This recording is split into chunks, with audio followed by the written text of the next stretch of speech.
Because, Adam, I've been told that Nikola Jokic actually has been pushing behind the scenes to get Westbrook to Denver.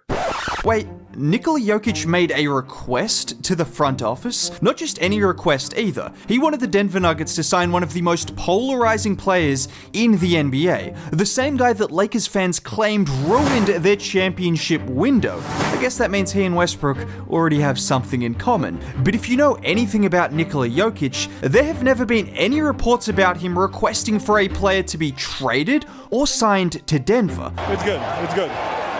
The job is done, we can go home now. I guess he made an exception for Russell Westbrook, and I'll be honest, I can see why. I don't need to state the obvious, Russell Westbrook is not the player he once was, although you can still expect to see some serious highlights. A little bit old school in him, but he's very good. Big finish for Russell Westbrook with the punch inside. Transition. How about Westbrook here? But there are two ways to look at this. Sure, Russ isn't going to average a 30-point triple-double, Jokic will do that instead, but he has now spent a couple of seasons changing his style of play to be less ball-dominant, more defensive-minded, and more focused on having as much impact as possible without touching the ball. That's not to say he won't have the ball in his hands, but there are two versions of Russ that the Nuggets could optimize. The stat sheet stuffer who can bring playmaking, energy, and rim pressure to a bench that is very, very young. A bench that prior to the signing of Russell Westbrook was going to rely on Jalen Pickett and Trey Alexander to be the primary ball handlers. There is no world in which Russell Westbrook is not an upgrade on that. There is also no world in which he's not an upgrade on last year's Reggie Jackson. And then there is the version of Russ that doesn't need the ball in his hands as much and could spend some time playing with the starters. That's the version of Russ that has been developing these last few seasons. Take this play for example, where he starts out in the corner, he gives it up to Harden, and watch him just float to the middle of the floor, getting the ball in the pocket, and from here, he's able to find Zubac. Or in this play where again Harden is trapped, and Russ is able to find that pocket of space before hitting Zubac cutting on the baseline. When you think of Russ, you immediately think of his incredible usage rate from when he was in OKC. And whilst he still likes the ball in his hands, we saw it the last few seasons in LA that he's more than capable of setting screens and finding pockets of space to then playmake. Now he did that on a team that was pretty isolation heavy. He's now going to be joining one of the best ball movement teams in the league, led by one of the greatest passers and most unselfish superstars in NBA history. We shouldn't rule out the possibility of seeing a completely different version of Russ to one we've ever seen before. I know that sounds crazy, but just listen to what Aaron Gordon said about playing with Nikola Jokic. I'm curious where you learned to be selfless. That guy, man, that's where I learned to be selfless. I learned it from him, man. He's the best basketball player in the world, 3-time MVP, and he's the most selfless, humble dude that you'll ever meet. So if a 3-time MVP can do it, I can do it too. Say what you want, but there is an infectiousness to the way Jokic and the Nuggets play basketball, and I could really see Russ thriving in that kind of environment. The most obvious comparison is Bruce Brown. When Bruce Brown first signed with Denver, very few teams were interested in him. I know that sounds crazy, but no one quite knew what he was, because despite being a guard, he would set screens and roll to the rim, he would function out of the short pick and roll, but he wasn't an elite ball handler or shooter.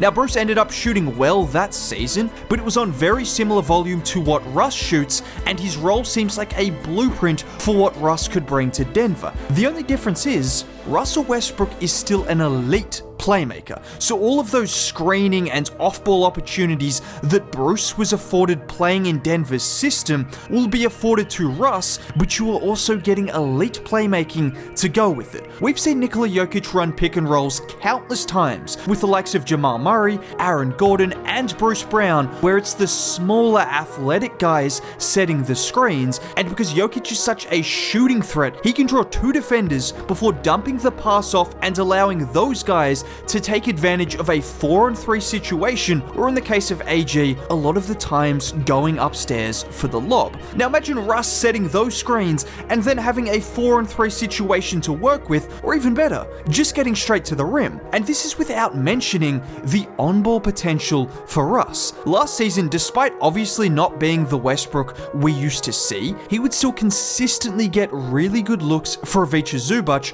running that two-man game. You now have the chance to give him some minutes with the most talented offensive big ever, and maybe the most talented offensive player ever, full stop. And when you're a guard and you get to play with Nikola Jokic, you are almost guaranteed to see improvements in your game. Now, maybe the biggest question mark over Russ isn't the shooting or the turnovers, but it's the defense. And whilst I don't expect him to start for Denver, he does have a chance at becoming a starter if he were to provide elite level defense. And that might be enough motivation for him to have the best defensive season of his career, because even though he's 35, the tools are still there, and his 2 seasons as a Clipper showed that he has improved defensively, with him being more engaged, giving more effort, and making more of an impact on that end than ever before. Like here where Luka tries to back him down in the post, but Russ uses his strength and then active hands to poke the ball off him, and look at the energy from Russ. This is another thing that Denver were missing last year with no Bruce Brown. They didn't have a guy like this who's going to bark at the opposition and really get the crowd and team going. If all else fails,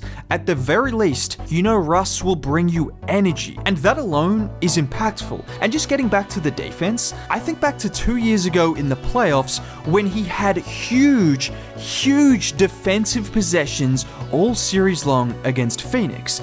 On the brink here in game 1. Booker taking on Westbrook, and a block by Westbrook, and he throws it off of Booker! And when you see him do this, you wonder why he's not one of the best guard defenders in the league. Well, for all the good he does, the issue with Russ defensively is he can switch off. A guy like Kentavious Caldwell-Pope, who Denver just lost, did not take a single possession off defensively. And this isn't about Russ being lazy, it's just there's a reason some players are elite defenders. But maybe the potential of winning a starting spot and winning a championship could bring out a version of Russ that we've never seen on that end of the floor. It's just worth mentioning, because whilst I'm 99% certain he will be the 6th man, it wouldn't be impossible to play a lineup with Jamal at the 2. Now, the other aspect of Russ's game that needs to be mentioned is the transition play. Even at 35, he's still one of the most dangerous players in the open floor, with his ability to change speeds just like that, darting his way to the rim and either scoring himself or setting up teammates for layups or open threes. He just brings a completely different energy when he's on the floor. The team plays at a completely different pace with Russell Westbrook. Powell for the lead. And you just aren't going to find many players that can do this. He brings the ball up the floor. It looks as though Kawhi is going to set the screen. He rejects that, and he still has lightning quick speed, drawing 3 Hornets defenders before finding PG. It's that change of pace, the gravity, and then the ability to find shooters that is still amongst the best in the league. And it gives the Nuggets some flexibility with lineups, where I'd expect to see Michael Porter Jr. spend some time with the second unit as someone who is perfectly complementary to Russ, an elite shooter that doesn't need the ball in his hands much to make things happen. And then you could put Peyton Watson with the starting lineup, who can cut and play great defense next to Nikola Jokic. Oh, it's also worth mentioning that Reggie Jackson was not a good NBA player last year. I don't care what any stats say, he was not good. In fact, to put it very simply, when he was on the floor without Nikola Jokic, it was a disaster. So any version of Russell Westbrook is likely to be better than what we saw from Reggie Jackson. And on a team that prioritizes ball movement and cutting, I could see Russ having a really good year. If Jokic believes it's the right move, then I believe it's the right move. With that being said, if you did make it all the way to the end of the video and want to see more content like this all throughout the offseason and just going forward, consider subscribing. It's free. Dropping a like on the video would be much appreciated. Either way, have a very great day.